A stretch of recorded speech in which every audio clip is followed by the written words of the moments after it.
The M25 is the busiest motorway in Britain. Ooh, that is epic. Stretching 117 miles around our capital city, it's used for 73 million journeys a year. No, you don't stop on a motorway for that. Twice as many as it was designed for. It's closed! Keeping it moving is a hidden army of traffic controllers, patrol officers, engineers and maintenance workers. Just do yourself a favour, calm down now. Calm down. Who work tirelessly around the clock to keep us safe. What vehicle are you in? But capacity is pushed to the max. And every hold-up costs the economy thousands of pounds. Where are you going? Making the job of those that work on it a race against time. It could be something quite serious at this time. Love it or hate it, one thing's for sure. After this, you'll never look at the M25 the same way again. It's a victim of its own success, quite frankly. It's the road to hell.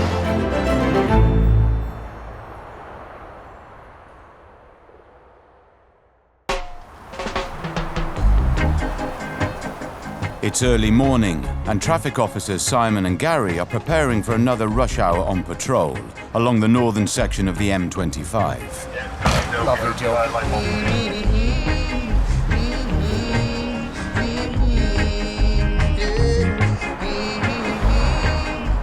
If you was a lady, Gary, it'd be quite romantic driving around the M25 with the beautiful sunrise.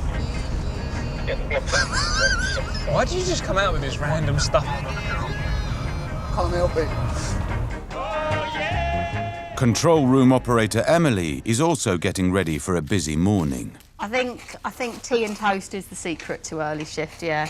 You can't get through a whole early without some tea, toast and occasionally some crumpets. Around the clock, Emily and her colleagues in the M25 control rooms use over 1,000 CCTV cameras to keep a watchful eye on all 117 miles of the motorway. We've got some hitchhikers, how exciting. They are Junction 8, M11, Entry Slip Road southbound. We had a report of hitchhikers.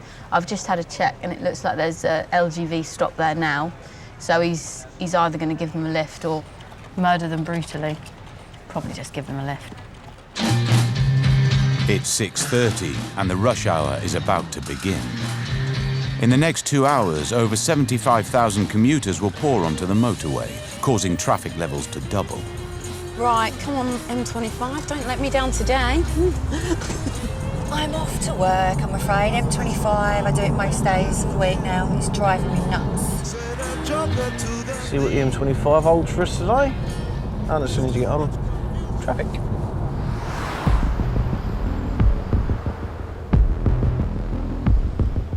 The rush hour has barely begun when a call comes into the M25 Southern Control Room. At Junction 31, an accident north of the river near the Dartford tunnel has brought the northbound carriageway to a standstill. Hotel Uniform 21, good morning, go ahead. We've now already closed 2 lanes of the M25 in one of the busy sections coming from the Dartford River crossing to an RTC. Next to the tunnel is the Dartford crossing, which carries traffic south across the river. It's the only way to cross the Thames east of London, and now carries around 50,000 more vehicles a day than it was designed for. Oh no, they've got an RTC. Ah. An RTC? And traffic control has just received some more bad news. The rush hour is reaching its peak, and there has now been a second accident at Junction 1 on the south side of the river and on the opposite carriageway. 61, go ahead. Yep, received. The motorway is now blocked in both directions. This section of the map of the M25 around Dartford towards the A2, at the moment that's pretty much snarled up. So anyone trying to commute in that area today is going to be late, probably. It's just RTCs have caused it, and rubberneckers will be causing massive amounts of congestion. So that, yeah, Dartford's going to be not great for the next couple of hours or so until the congestion eases down. I feel for them because being stuck at this time in the morning, which is coming up to 10 to 7, and you're stuck in that traffic already, it's not a good start to the day. But for some motorists, being stuck in traffic can have its perks. I got asked out by someone who cut across 3 lanes of traffic, did the whole wind down your window, and he was like, give us your number, I want to take you out, I want to take you out. And I was like, oh my God, this is amazing. Actually don't need apps. This is the place to pick up men. And romance is never far away from Traffic Officer Simon's mind either. You know, a lot of blokes my age who've had, you know, they've been divorced. They don't want to get involved again. No. Normal people your age just buy another car. You just go, oh, it's time for another wife. No, but you see, the reason, because I've had so many wives, is I'm an eternal optimist, you see. Is the glass half full or half empty? Neither of them bother me, because I know I can go to the bar and get another point. All right? Oh look, it's going crazy. In the M25 Northern Control Room, Emily spotted a problem. Can I tell you about an RTC, please? 5-4, go ahead. It's 24 to 25. It's 4 vehicles involved. It's just past 8:30 and near Junction 25, a delivery van has been involved in a collision. All 4 vehicles are badly damaged. 1 person looks injured. The accident has blocked 2 lanes of the M25, almost bringing the clockwise carriageway to a standstill. We've already got traffic queuing. I think we've got about 2 kilometres of traffic come in, and the job's only been with us for 5 minutes, so it is building up. Gary and Simon are on their way. Breathe in. That's if they can get to it through the commuter chaos.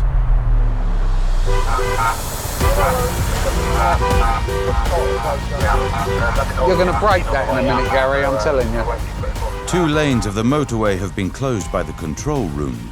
Ignoring these closures is against the law. People are getting impatient and starting to use the closed lanes. It's stopping emergency services reaching the scene. It's closed! As Simon and Gary eventually arrive at the scene, the full extent of the accident is coming to light. I was just looking to stop, coming up off the junction. I looked in my rear view mirror and the guy behind had stopped as well. So I thought, oh yeah, happy days. Next thing I know, it was just a big colossal bang. I was jolted backwards. Airbags going everywhere, smoke was billowing everywhere. And I pooed myself a little bit because I didn't know what to do. The motorway is at half capacity at the peak of rush hour, and tailbacks are growing fast. There's the actual accident, and as I check the cameras further back, yeah, oh look, there's loads of it. Absolutely loads of traffic. That's the end. That isn't good. That's my way home as well. As there are no serious injuries, Simon and Gary are able to get most of the vehicles recovered. But there is a delay recovering the delivery van, so they are just going to have to wait. It's out of our hands now, and it's going to delay opening the road by possibly another hour. We haven't had a break, we haven't had our drinks. And his comfort brake. Need a comfort break. Squeeze into hard, he'll leak. 2 hours after the accident, the queues are now backing up by 8 miles. For the commuters, it's just another day stuck in traffic on the M25. The longest I've sat on the M25 was 6.5 hours. Easily 5.5 hours. I've been known to be stuck in my car for 6 or 7 hours before. Not being able to go to the toilet. My bladder isn't good at the best of times, so that can be a little bit of a pain in the arse. There was a coach full of on old people's day out. I had to borrow the loo on there. Quite embarrassing, asking to use the toilet, but they were all right about it. But commuters aren't the only road users to get caught short on the motorway. This lorry driver here has more likely just done this. Ugh. That is fresh. There's not even a fly on it yet. This is what we're working with. Unlike some commuters, incident support team Jack and Jamie have made it to work on time at a lay-by near Junction 30. Lima 72, go ahead. But they're starting to wish they hadn't. There's another one, look, underneath the plastic packaging, see it? It's been squashed. Oh, I can't do it. I can't do it. It makes me sick. I can't do it. It stinks. 150,000 bags of rubbish are collected from the side of the M25 every year at a cost of £6 million. Oh, God, I can't do it. Just get back in the lorry. Get back in and sit down. Oh, it's horrendous. It smells horrendous. It's really disgusting. Terrible. This is a bigger job than the two of them can tackle, so Jamie calls for reinforcements. Like, there is fresh human feces on the floor. It's everywhere. It'll take a couple of days to clean this. Well, yeah, we'll do what we can. It is estimated that the average car user spends over a year of their life stuck in traffic. This morning, the M25 traffic teams have already attended 3 major incidents in just 2.5 hours. Morning rush hour has been busier than we've expected. We've had serious problems on the M25 at the northern stretch at junction 25. Round at Dartford, we've got traffic queuing over the Thames and into Kent, so that's crossing 2 counties. It's now 8:30, so anyone caught in the 25 miles of tailbacks is going to be late for work. Traffic officers Andy and Keith are waiting for their next job. Unlike every other rush hour in London, the M25 doesn't have a specific time. You know, Thursday is the new Friday, Wednesday is the new Thursday. Every day's the same. Saturdays and Sundays can have its own rush hour. I cherish it like the misunderstood child that it is. I agree. You know, it's like the black sheep of the family. Everybody's disparaging and says horrible things about it and reluctantly invites it to Christmas parties. But I like the M25. So do I. I think it's great. But that could be about to change.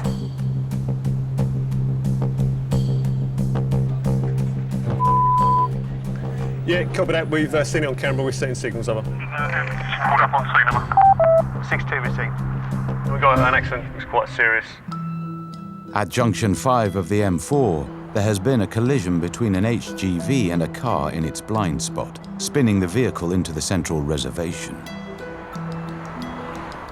We've got reports of a multi-vehicle RTC. We've got a vehicle facing the wrong way in lane 4 and several cars and an HGV is the initial report. The nature of the injuries, yeah, that's the biggest fear, really. 072 Hotel. Red X is lane 3M4 on log 478, please. In the control room, Ian is shutting down the 2 lanes of traffic closest to the accident. We've got fire brigade towards to cut someone out. Ambulance is on scene. We've got 2 cars. Trying to get around the roundabout to get to it. Yeah, okay, cool. 10 kilos. Just trying to get some organised chaos out of this place. Okay, yeah. Also, we've got a foreign Arctic there, we've got a car there, a van there. Yeah. This one. The driver of the car has suspected neck injuries. 6-2, go ahead.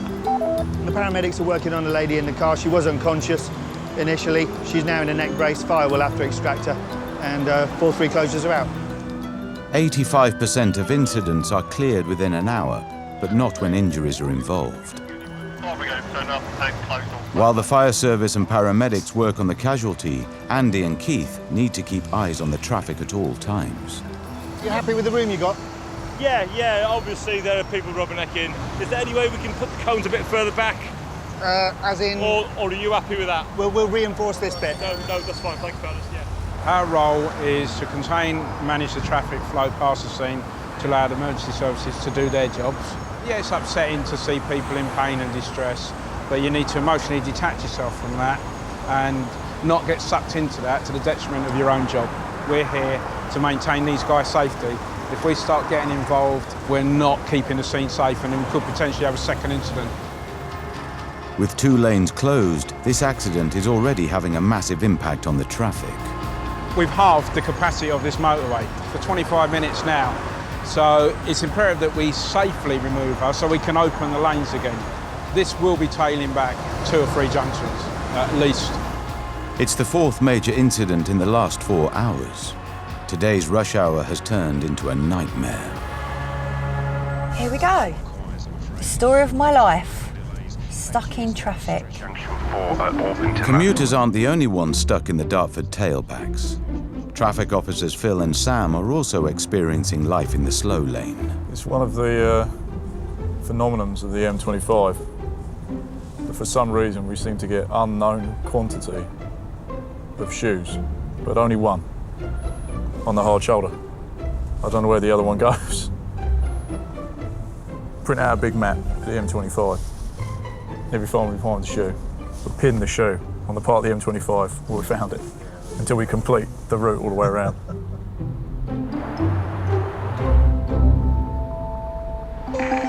Sierra Echo 51, Hotel. Back at Junction 25, Simon and Gary have been waiting for the delivery van to be recovered. 2 lanes of traffic have been closed for almost 4 hours, costing the country's economy over £650,000. To get a recovery truck to Junction 24, they think it's going to take 2 hours. So the plan is they're going to hold all traffic at Junction 25 and bring a recovery truck backwards the wrong way along the carriageway. So that's a bit traumatic. Now Gary has to close the entire carriageway.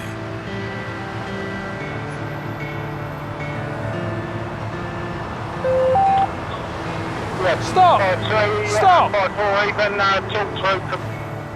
Time is money, and this manoeuvre will slash commuters' waiting time. We'll come into sight any second now. As soon as that's done, we'll turn the recovery truck round and then we'll release the traffic. So, here it comes now. An operation that would have taken 2 hours is achieved in just 3 minutes. Started our shift at 6, so we're ready for this vehicle to be recovered, taken away so we can have a quick break.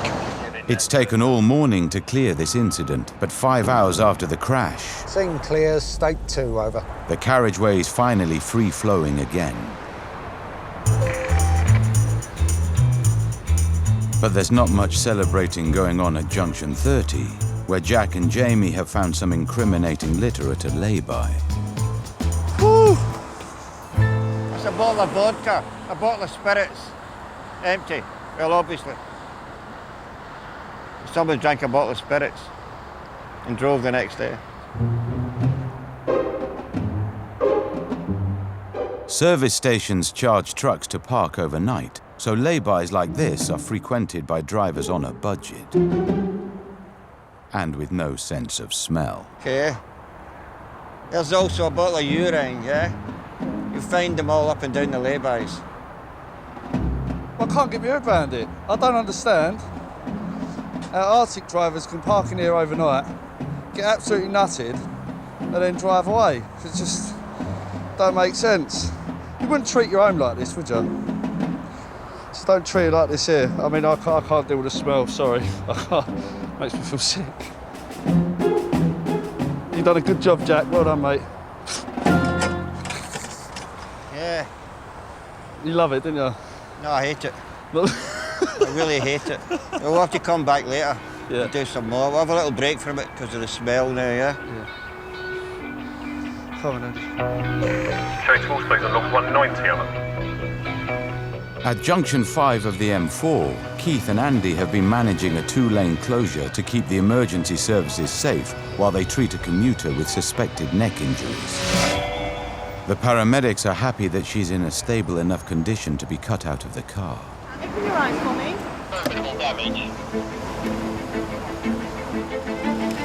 We're going to take you down slowly in the seat so you're lying in the backward position.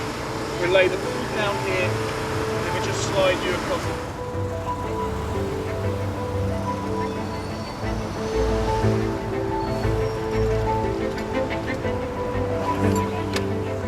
Thankfully, the injured driver is removed safely and can now be taken to hospital.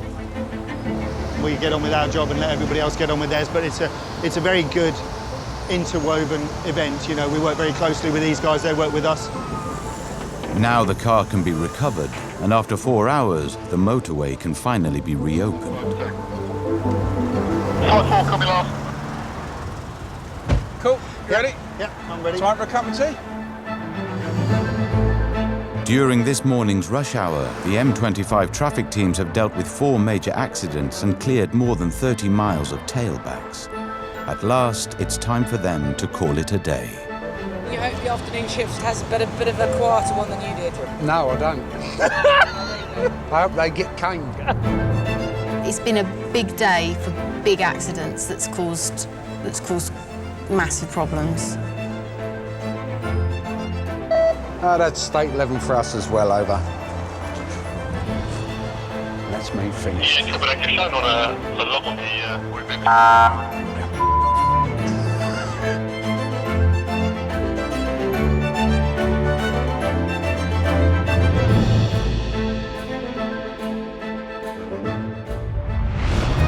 Next time, Oh, wow.